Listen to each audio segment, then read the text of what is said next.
মানুষের রায়ে বিপুল সংখ্যাগরিষ্ঠতা নিয়ে পরিবর্তনের পর তোমাদের মনে এখন বেশ কয়েকটা প্রশ্ন দানা বেঁধেছে।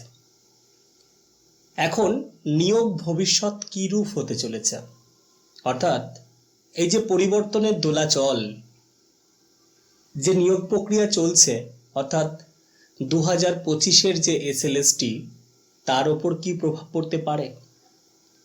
এই ধরনের প্রচুর ফোন, SMS অনেকদিন ধরেই পাচ্ছিলাম, কিন্তু গতকাল ফলাফল বেরোনোর পর থেকে তোমরা আরো বেশি উদ্বিগ্ন হয়ে পড়েছ।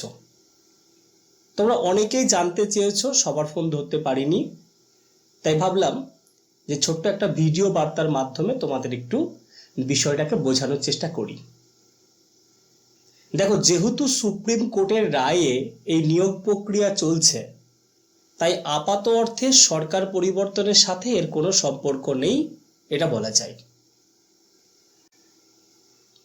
এখন সবটাই একটা গোলমেলে পরিস্থিতিতে আছে। সরকার গঠন হোক, সরকারের ভূমিকা কি হতে চলেছে সেটা আমরা একটু লক্ষ্য করি। তবে এটুকু আশ্বস্ত হও যে এখনই কোনোরূপ প্রভাব এই প্যানেলের ওপর পড়ছে না। যদি আগামীতে পড়ার কোনো লক্ষণ দেখা যায়, অবশ্যই তোমাদের সাথে আলোচনা করব। এখন থেকেই অহেতুক চাপ নিও না।